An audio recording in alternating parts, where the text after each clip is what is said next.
Hi, I'm Leslie Omaña-Baggert, co-founder and head of learning at FabuLingua. This is a webinar about the silent period in second language acquisition, and it is the third webinar in a series of webinars. I will say if you have not heard the first two webinars, the one on comprehensible input and the one on the effective filter, I really recommend that you press pause on this one right now.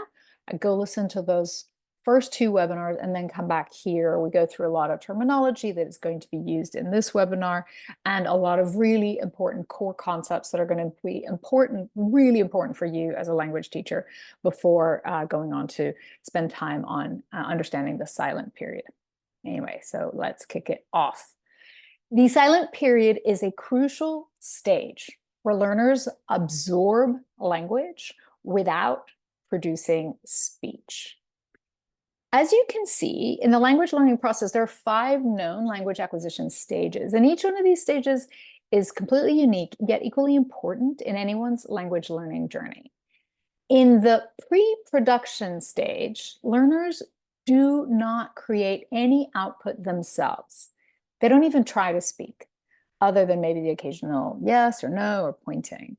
And it can be very tempted to interpret this stage as shyness or intimidation. After all, we all have a lot of empathy for the intimidating feeling of standing up and making mistakes out loud in front of classmates early on in your language learning journey. So we can be tempted to think that's all it is. But actually, there are linguistic researchers, such as Stephen Krashen, that propose that this stage is not characterized by some staunch silence due to some stubborn failure to communicate or due to an abundance of shyness. They actually propose that this early stage silence is a biological necessity of the brain acquiring competence before it's able to generate output. The silent period is a natural process by which beginners intuitively focus on the only meaningful and most powerful language learning activities, which is listening and reading, both of which are silent. Different children have different lengths of silent period, and a one-size-fits-all approach can be harmful. And that's where the teacher knowing all of her individual students well and their individual language learning journeys really comes into play.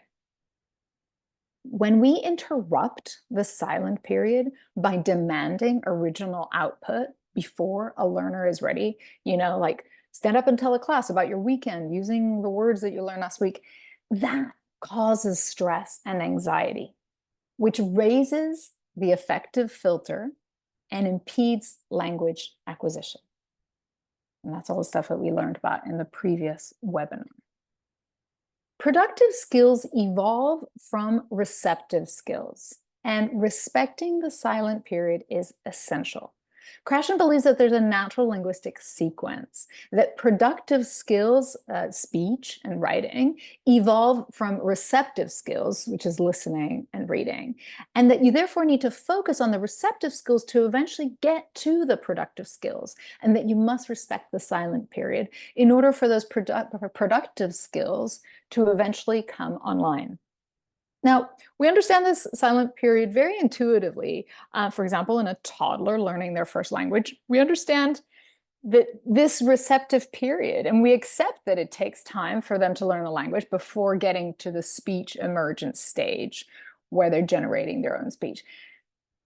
However, as a society, we somehow are very impatient and we don't respect the silence period in children or adults for learning a second language. So we understand it for our native language, we respect it, but we're not understanding it for the second language. And the fact is that this silent period is present whether you're learning a native language as a toddler or a second language as a child or an adult. And there is an ESL silent period, and there's a silent period for learning any other second language. It's just an innate part of language learning. So I want to draw a little bracket around something, which is that encouraging mimicry can actually improve pronunciation without disrupting the silent period. So when you're learning a language, one of the things that's required is that you need to learn new sounds and a new way of speaking, what's formerly called phonetics and pronunciation. And this is hard. And it takes a lot of practice because the muscles in your mouth and your tongue have to do a lot of reps to adapt to subtly different shapes that make totally new sounds. So, for example, you've probably heard of a native English speaker unsuccessfully attempting to roll their R's when learning Spanish. And we also have to learn to read words differently, to understand that those same letters make very different sounds in the new language. So if we are able to regularly work out those muscles in your mouth and in your tongue in this new way, whilst not interrupting the silent period with demands for original output, speech, then we can improve pronunciation alongside the natural language learning process without disrupting it. And this is why part of FabuLingua's patented method for language learning involves this copycat mode for each story. So after the child has enjoyed the story in the magical translations mode, which is where they get their comprehensible input, then they do copycat mode. And that's where they mimic the narrator and they hear themselves back. They hear themselves played back side by side with the narrator so that they end up gradually over the course of various recordings of various stories sounding more and more similar to the narrator.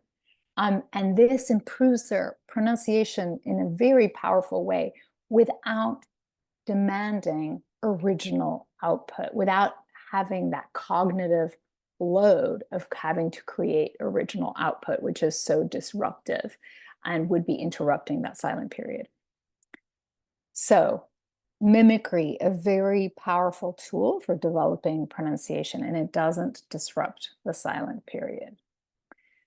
The really cool thing is that that sequence from receptive skills to productive skills that I mentioned earlier, we see this all the time. If you allow the silent period space, it's kind of amazing. We hear this all the time, that the speech emergence happens spontaneously.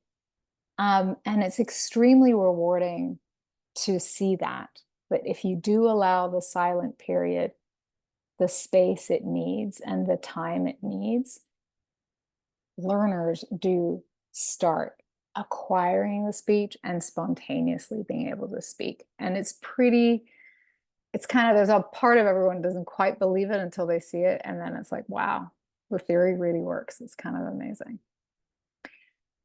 So how does this happen? Well, during the silent period, the brain undergoes a neural rewiring to process the new language. And FabuLingua is a digital platform that has been designed with this deep appreciation of a child's silent period and its enormous influence on second language acquisition. None of the platform requires that the child generate original output. We move the child along in their pronunciation, their comprehension, even their spelling, whilst playing compelling games that do not demand the generation of original output of speech or writing. And as we do that, we gently fine-tune the underlying skills that will be essential for that output when it is eventually generated. So we're developing pronunciation for speech and we're developing spelling for eventual writing. So by not disturbing the child's silent period and by exposing the child to vast amounts of comprehensible input, whilst ensuring that their affective filter is low, we allow the child's brain to naturally wire itself to the new language. And we feel that it's only a teacher or a parent who is in tune with the child and their linguistic journey that can be the judge of when a child's silent period is over. And when that time comes, they can use FabuLingua stories as a basis from which to generate original output. Especially teachers, they have many ways of doing that and using that kind of core basis to create original output. But only the teachers and the parents can really step in and know when that has happened. So you just have to give it the space. Anyway, as you've seen across this webinar and the previous two webinars on comprehensible input and the effective filter, FabuLingua was created with a deep understanding of the role of comprehensible input, the role of the effective filter, and the role of the silent period in second language acquisition. It was designed from end to end with these concepts underpinning the entirety of the student's experience for the most effective language acquisition outcomes. All whilst thinking of you, the teacher, and making your life as easy as possible, saving you time with done-for-you lesson plans and content in the form of our interactive, comprehensible stories. And because you're already spending way too much of your own money on teaching materials, we make the product available for free for teachers. So teaching takes a village. And whether you are just starting out or you're a veteran teacher, we have a community and the FabuLingua team to support you. So join our teacher Facebook group for exclusive incentives, direct access to the team, and get your first look at updates to FabuLingua in real time. As language teachers, you all know that learning a new language opens doors in life. So join us in our revolution to bring this life-changing power to children and teachers around the world. Muchas gracias. Thank you. Stay tuned for the next webinar on the science of storytelling and why you want to bring stories into your classroom, comprehensible stories, and in particular, how that has informed the design of FabuLingua. I'll see you over there.